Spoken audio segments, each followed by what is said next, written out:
Okay, my friends, so here's the confidence interval we just got. Now let's remember what this is.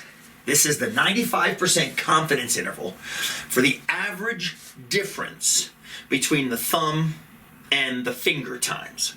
Okay, so what does it tell us? Well, here's the 5-second synopsis. It tells us that we can't tell if there's a difference or not. And here's the 5-second follow-up to that. The quick reason is because it goes from negative to positive.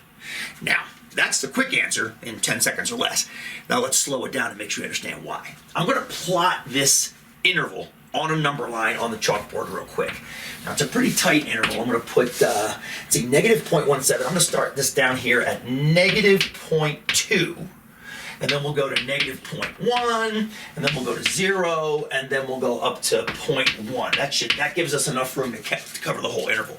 And because I'm a dork, we're going to use some color. Let's find some nice colors. How about a nice blue interval? Okay, let's draw that interval. Negative 0.17 is going to be somewhere around here.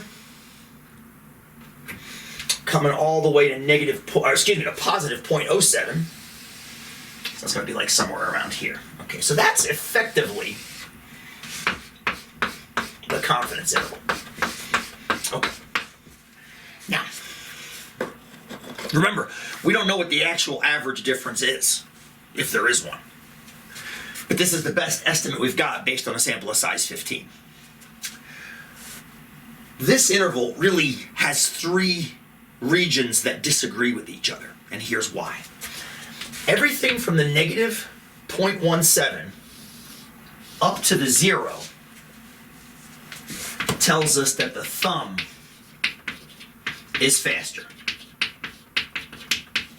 Let's make sure we remember why. When we subtract the thumb time minus the finger time, if that's negative, that means the thumb time was smaller, which means faster.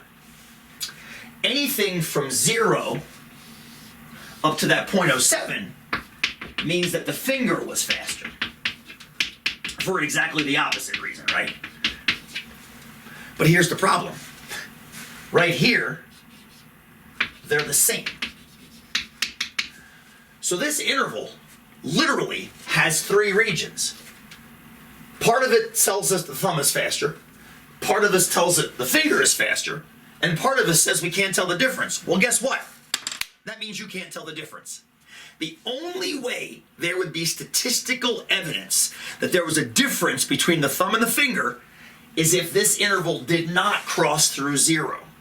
But it does, which means I took my 15 data points to Doug and said, guess what, man?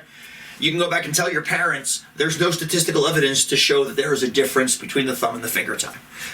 Of course, if you want, you could run the experiment again and again and again. I know what devil's advocates are going to say. Well, yeah, but there's more negatives than positives. Okay, run it a few hundred more times. Get a nice randomized sample, run it again. Maybe the average will stay negative in the sample, like it did here, was an average of what, negative 0.05. Maybe the average stays negative. And if it does, with a larger sample, the margin will shrink down, and maybe it won't cross 0 anymore.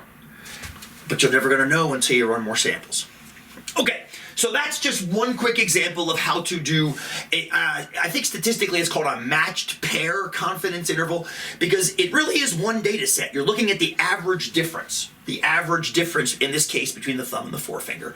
In the homework, you're going to look at the dominant hand versus the non-dominant hand playing bocce ball.